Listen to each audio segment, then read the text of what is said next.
Он себе снимает. Я единственный, который говорит. Снимать нельзя, ты что ты снимаешь? Les gars, marchez près des murs. Ils ont vraiment barricadé la ville en attendant la possible et probable invasion des Russes dans les jours qui arrivent. En tout cas, la ville est pour le moment encerclée par l'armée russe.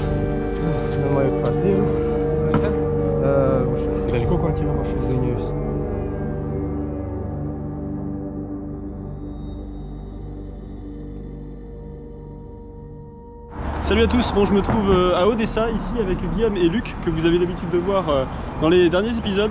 Donc Luc qui travaille pour TV5 Monde, donc la télévision française, et Guillaume juste ici qui travaille pour les Échos, donc la presse écrite. On est donc actuellement à Odessa et on s'apprête à partir en direction de Pelman.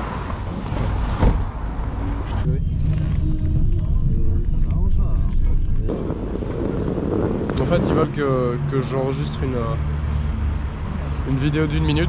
Comme si je faisais un direct en fait, comme si on me posait une question et que je réponds en l'espace d'1 minute. Ah mais du coup c'est pas un direct, c'est un plateau. En fait, mais en gros c'est un entraînement pour le direct, que je leur envoie en fichier MP4. Ouais. Si tu veux on se le fait là, tu veux le faire où? C'est un exercice auquel je suis pas forcément rompu, donc il va falloir que j'impromise. Non mais tu vas gérer, t'as déjà fait les directs pour les Indiens et tout. Franchement si on peut le faire plusieurs fois... Direction. J'ai trouvé dans la cité portuaire d'Odessa une population déterminée à repousser un potentiel assaut russe. Au commandement des forces armées ukrainiennes. Здравствуйте. Здравствуйте. Tac. C'était parfait. Alors, on vient de se faire interroger par ces personnes-là, lourdement armées. ils débarquent toujours en plus à 15 avec les cagoules et les calages, c'est toujours assez surprenant. Ça n'arrête jamais. Non mais c'est normal, je pense qu'ils... Oui, je sais pas ce qu'ils font en fait, pourquoi ils nous contrôlent? Ils ont peur qu'on soit des saboteurs. Saboteurs, hein, c'est ça ouais, vu que le couvre-feu a été déclaré. Вот тоже. Il faut lui montrer des accrèdes? Non, да, французы. Как переводчик? Да, единственный, который говорит по-русски. Они дураки. А я очень умный. 3 билета, да? Да, это точно.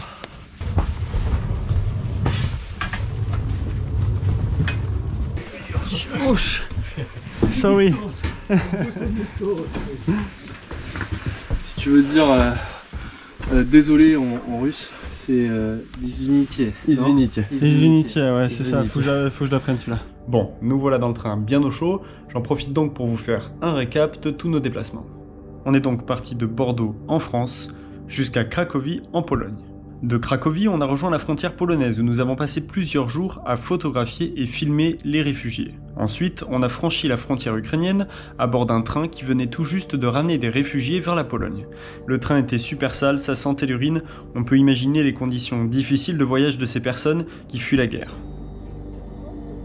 Dans le train en direction de l'Ukraine, j'ai rencontré des jeunes de mon âge qui revenaient chez eux pour prendre les armes face aux Russes, mais aussi des gens qui revenaient pour aider des proches.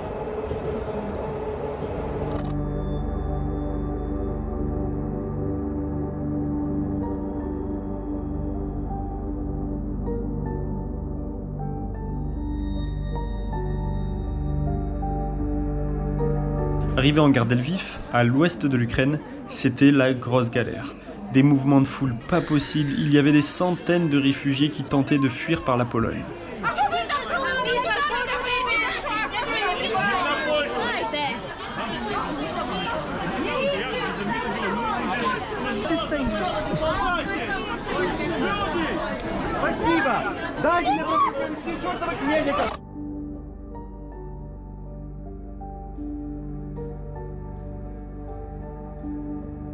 À ce moment-là, on a pris la décision de partir en direction d'Odessa, au sud de l'Ukraine, parce qu'il y avait très peu de journalistes qui couvraient cette zone. Et donc maintenant, on fait marche arrière, on remonte au nord du pays, direction Kiev, la capitale de l'Ukraine. Je voulais juste pas vous interrompre, mais demander, est-ce que tu as déjà parlé à la dame dans le wagon d'à côté, Guillaume? Non, vu que j'ai vu que la porte était fermée, je ne sais pas aller la voir. Ok, d'accord, parce que je viens de la voir sortir, mais j'ai pas envie de lui sauter dessus. Pourquoi est-ce que vous allez aux toilettes? C'est pour la petite ou la grande commission? C'est vrai que c'est chiant la caméra quoi. Ah bah, ça bloque hein. Il y en a plein, ils refusent par pudeur ou par... Ouais, ou parce que juste braquer sur soi alors que tu es en train de vivre un moment ultra dur dans ta vie, c'est juste pas ce que tu as envie à ce moment-là. Mais il y en a d'autres, en fait, ils ont envie de t'aider. Ils ont envie de t'aider alors qu'ils sont en train de... Ils sont les deux pieds dans la merde, mais ils ont envie de t'aider dans ton boulot de journaliste et ils ont envie aussi que tu racontes leur histoire, quoi. Bah toi aussi t'as envie de les aider quelque part, donc... Ouais, alors après, là c'est encore une autre question qui serait intéressante à développer. Dans quelle mesure est-ce qu'on les aide? T'as souvent l'impression que c'est une goutte d'eau dans l'océan, quoi. Ah mais c'est une goutte d'eau dans l'océan, je suis d'accord. Mais je trouve que c'est chouette de se sentir utile, et tu vois, si cette personne a voulu t'aider, enfin quelque part toi aussi t'es là parce que t'as envie de raconter l'histoire de ces gens, et je trouve qu'il y a une sorte de réciprocité qui s'instaure. Une connexion, ouais. Mais une connexion, c'est ça, et moi c'est ce que je remarque souvent quand je photographie des gens, t'as un échange. Même si tu parles pas la langue, tu peux les regarder, tu vois, t'as ce truc là de... je suis là en tant que photographe, j'ai un appareil photo dans la main, tu vis une situation compliquée. Si je suis là à cet endroit là, c'est parce que j'arrive à comprendre ce que tu vis, et quand la personne comprend que tu comprends, bah en fait elle se laisse faire, enfin elle se laisse photographier, et du coup il y a un truc qui se crée, et enfin tu vois, une complicité, un échange vraiment, quoi. J'ose espérer que ce qu'on fait est un peu utile, ouais. On fournit des preuves en fait de ce qui se passe ici, enfin des preuves pour l'histoire entre guillemets, donc c'est important, quoi. Et voilà. Putain, j'ai bien fait de te laisser finir parce que j'allais dire et pas de matière et pas de pierre, pas de palais, pas de palais, pas de palais. Pour le moment il y a 2 journalistes qui sont morts ces 2 derniers jours, donc on va faire gaffe. J'ai vu d'abord sa story sur Instagram, et puis après il m'avait envoyé un message où il me disait qu'il avait pris, du coup qu'il avait été touché par 4 balles. Mais dès lors qu'il m'envoie le message, ça veut dire qu'il est vivant. Donc pour moi, dans ma tête, s'il est vivant, c'est que c'est pas grave. Mais il a quand même pris 4 balles de Kalachnikov, 3 dans les jambes, 1 dans le dos, il a failli mourir. Et je pense que ça m'a pas vraiment frappé jusqu'à ce que je lise l'article du Daily Beast, qui est sorti il y a 2 ou 3 jours, où Stéphane, donc le collègue et ami d'Emile, avec qui il bosse, c'est la paire journalistique, hein, qui travaillent ensemble depuis 2 ans et demi ou 3 ans, jusqu'à ce que Stéphane en fait raconte véritablement, minute par minute quasiment, en fait, leur attaque, hein, leur agression. Et c'est là où je me suis rendu compte que en fait, mon ami et coloc Emile aurait vraiment pu mourir, quoi. Il n'est pas passé loin. Il est vraiment pas passé loin. Il aurait suffi de peut-être quelques centimètres de plus sur la balle pour lui traverser la colonne vertébrale. Il avait perdu beaucoup de sang en arrivant à l'hôpital. Ouais, il aurait pu mourir. C'est pas quelque chose que j'avais intellectualisé jusqu'à présent. Et maintenant, je m'en veux un peu de ne pas avoir été plus proactif pour lui envoyer des messages et parler avec lui, quoi.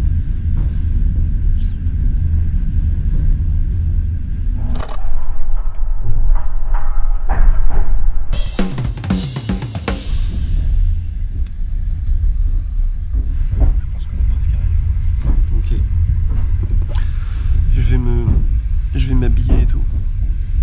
Il n'y a pas eu de contrôle et tout, de checkpoint, rien du tout. 6h40. Ok.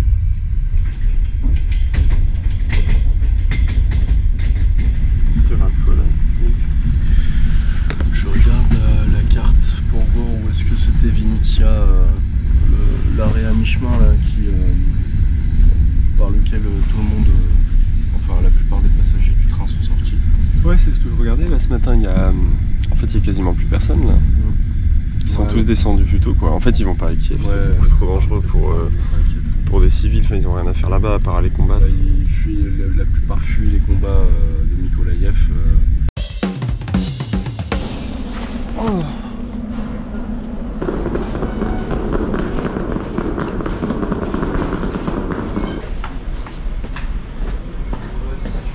Bon, nous voilà donc arrivés à la gare de Kiev.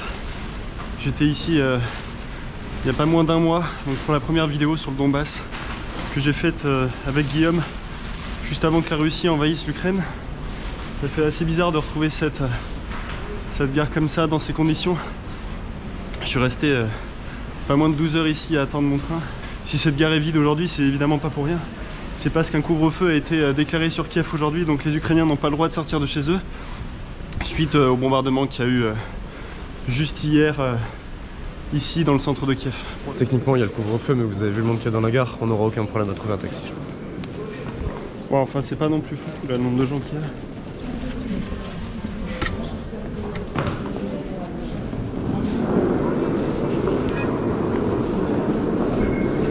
Что за съемки у вас? Извините. Il veut quoi, les passeports? Вы куда? В мою квартиру, Луканишка. Там живу. У меня есть аккредитация с Комендантский час. Я понял, у меня есть аккредитация с Министерства обороны. Я здесь на работе, я не турист. На чем вы? Пам-пам-пам-пам-пам. У вас машина? К сожалению, нет. А Но чем мы будем идти пешком, у нас нет выбора на самом деле. Как вы себе это представляете? В комендантский час пешком, если выход на улицу заборонен. Мне нужно попасть в Я понял, но смотрите, пожалуйста. Мне на левый берег. Ну, я верю вам. Ну, вы будете разбираться еще? Могу найти. С кем-то с вами? Я могу позвонить кто-то с машины. Позвоните. Пусть вас забирают. Хорошо. Это ваша безопасность. Я понял. Ну, конечно, я вам прекрасно. Пожалуйста, в сторону ставьте. Хорошо. А що ви знімаєте? Он себе снимает. Я единственный, который говорит. Знімати нельзя, ти що? Що ти знімаєш там? Ok, ok. Vous savez si votre hôtel est loin d'ici? Non, c'est pas loin. Il est pas loin, mais on n'est pas sûr d'avoir pu réserver en fait. Voilà, si vous allez loin, tout ça m'appeler. C'est le numéro. T'es content de ton arrivée à Kiev? Добро пожаловать в Киев. Спасибо вам, удачи. Спасибо.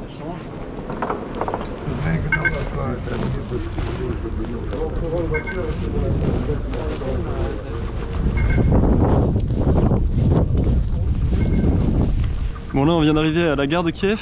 La ville est visiblement complètement déserte. Donc la question c'est, est-ce qu'on va devoir marcher 10 bornes pour arriver à l'appart de Guillaume, ou est-ce qu'on va réussir à trouver un... C'est pas 10 bornes, hein. c'est deux bornes. C'est 2 bornes? Oh mais ça va. C'est une quarantaine de minutes à pied. Bon mais ça le fait. C'est pas gigantesque, mais... On se répartit bien le poids et puis voilà. C'est dingue hein, je mangeais, la dernière fois j'ai mangé dans un resto je crois par là, un petit truc. Genre il y a un mois. Putain, tu te dis les choses changent tellement vite. Allez, t'as un bon travail, monsieur. Ouais, ça marche. Bon courage messieurs, prenez soin de vous. Bon courage les gars.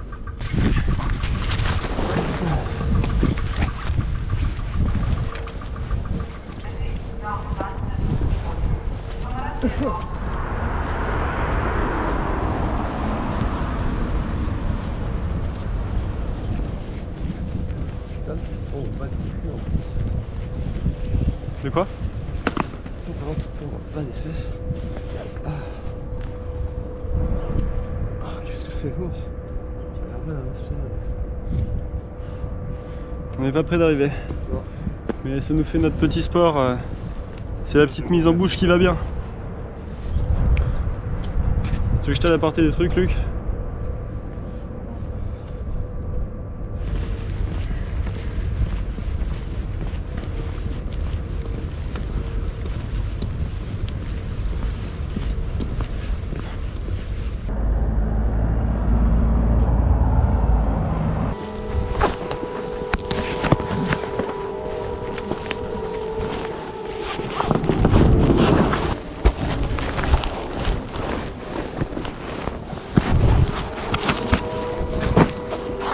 Ok.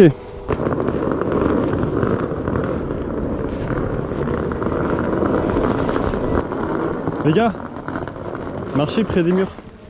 Marchez près des murs.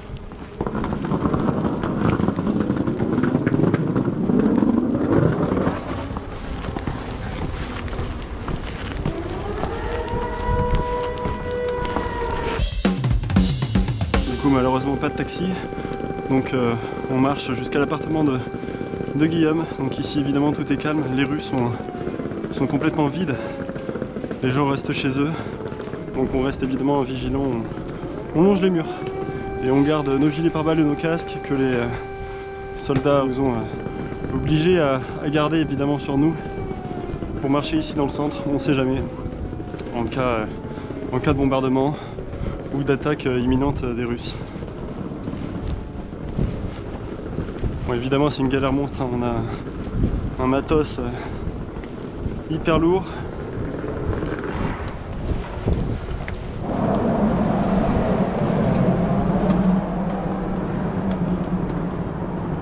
Vous venez de le voir, les seuls véhicules qui peuvent circuler sont soit des véhicules de combat, soit des véhicules de police ou très certainement des renseignements ou ce genre de choses. En fait, ils ont vraiment barricadé la ville en attendant la possible et probable invasion des Russes dans les jours qui arrivent. En tout cas, la ville est pour le moment encerclée par l'armée russe.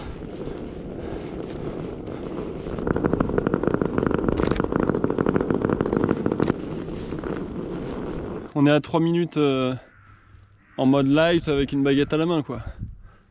Pas en mode gilet pare-balles et casque. C'est ça, on est à 25 minutes. Il faut prendre par là et à gauche. Ok, bah vas-y, je te suis, Guillaume. Ça nous évite de passer sur les grandes avenues, c'est pas plus mal.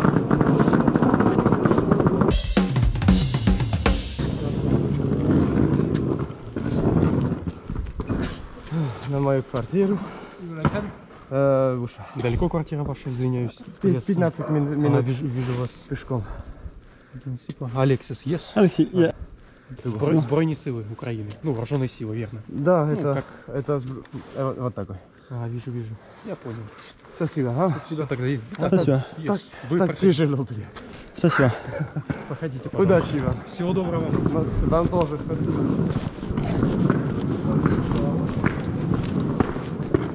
C'est quoi ici, Guillaume? Je vous l'explique après, une fois qu'on sera un peu éloigné. Ok. On va pas laisser chier. Здравствуйте. Здравствуйте. On va pas trop en parler ici parce que je ne peux pas utiliser de termes. Ouais, ok. Ils vont pas donner l'indication qu'on est en train de parler sur eux.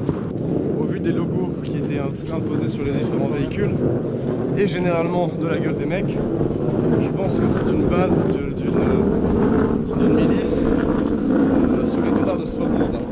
Pas d'autre, c'est un parti politique d'extrême droite. Ils avaient pas l'air d'être très officiels, en effet. Non, c'était Vu leur tenue, leur casque et leur gilet. C'était des miliciens. La défense territoriale et je pense que ça c'était leur base. Ah. On me dira, il était très cordial et même plutôt sympathique puisqu'il nous a souhaité une bonne journée à la fin. Des interactions toujours un peu stressantes. Ouais. Je préfère traiter avec des officiels en fait que des milices et des mecs qui prennent les armes et tu sais pas trop ce qu'ils ont comme connaissance. On a peur de l'excès de zèle en fait chez eux. C'est un peu ça, ouais. Disons que leur sang-froid c'est pas leur spécialité. Non, exactement. 14 minutes. Non, mais ça va, on a déjà fait On a 2 bien tiers. On a vraiment bien progressé. 14 minutes là? Ouais. Incroyable. C'est cool. Est-ce que ça serait pas la marche la plus longue de ta vie, Luc? J'ai déjà fait des randos, tu vois. Le connard. Ah non, mais la plus spéciale. Ah, c'est la plus spéciale. Ça c'est clair, c'est pas la plus dure je trouve, mais c'est la plus spéciale. La plus chelou, ça c'est sûr. C'est vrai que Quand tu portes un gilet pare-balles. c'est la première fois que tu portes un gilet pare-balles là? Ouais. Ah bah oui, à part quand on l'a essayé chez les nonnes en Pologne. Oui, parce qu'on se méfie évidemment que les nonnes aient des fusils automatiques et qu'elles essaient de nous abattre si on ne les payait pas.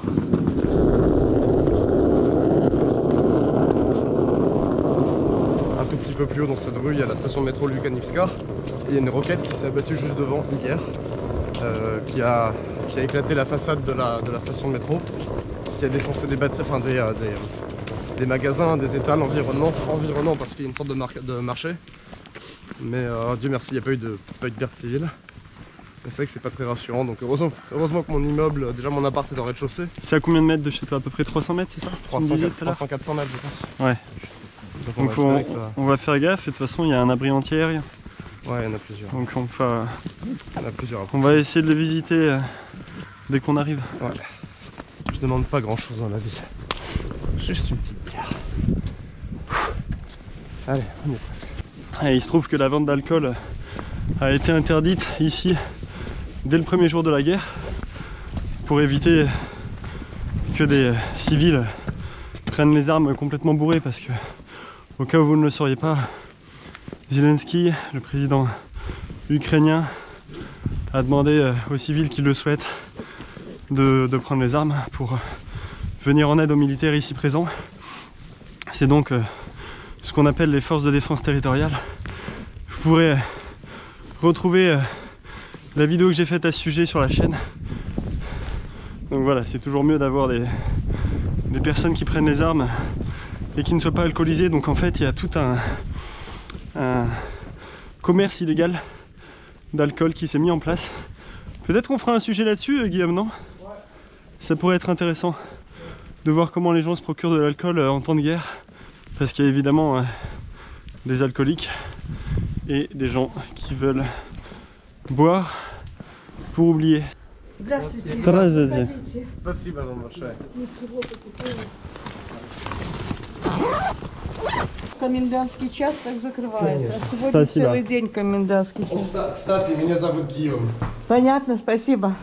Хорошо, что вы добрались нормально. Да, все нормально.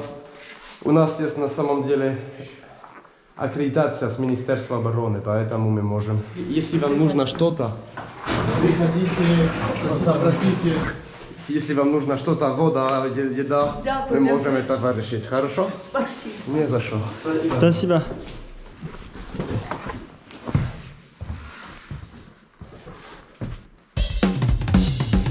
Bon, on est toujours chez Guillaume. J'étais littéralement là, il n'y a même pas une heure, en visioconférence. Je regarde sur ma droite. Là-bas, je vois 2 mecs avec des kalash. Je me dis, oh putain, c'est quoi ce bordel? En fait, il y a des mecs de la défense territoriale, donc des civils qui ont pris les armes aux côtés des forces ukrainiennes, qui sont venus nous rendre visite. Alors peut-être qu'ils ont vu Guillaume avec un gilet pare-balles à une fenêtre ou quoi, parce qu'il se préparait pour un direct tout à l'heure. En tout cas, ils sont venus, ils sont rentrés dans l'appart sans toquer, sans rien. Ils ont eu peur très certainement qu'on soit des espions russes ou quelque chose comme ça, donc on a eu le droit à un contrôle des papiers, etc. J'avoue que ça fait bizarre. Donc là, toute cet après-midi, on va faire une préparation de l'appart. Évidemment, je vais pas tout filmer, ça serait beaucoup trop long. S'il y a un blast, c'est-à-dire un souffle d'explosion, les vitres en fait vont se désagréger en plein de petits morceaux et vont être propulsés directement sur nous. Donc une des premières choses que je vais faire, c'est que je vais scotcher ces vitres. Voilà, ça nous évite d'être lacérés tout simplement. Ensuite, on va remplir la baignoire d'eau. On ne sait jamais, ça nous fera un stock évidemment hein, s'il y a une coupure d'eau. Ensuite, on ira faire, je pense, un gros paquet de courses, de provisions, de riz, de semoule, de lentilles, etc. Des denrées évidemment non périssables.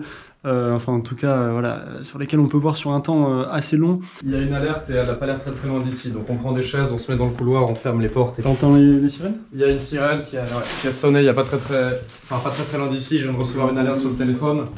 On prend les chaises, on prend les autres. De quoi, Luc? J'ai entendu le boom. T'as entendu le boom? Ouais. C'était côté fenêtre. C'était côté fenêtre là-bas, donc on va... Moi je pense que le mieux c'est de rester par ici. Hein. Ouais. Là il y a des murs porteurs ici, là. Il y a des murs porteurs. C'est là où on sera les plus en sécurité, je pense. Donc je disais, 6ème alerte depuis qu'on est arrivé il y a à peu près 2 heures. Donc je vais vite scotcher les vitres, on sait jamais.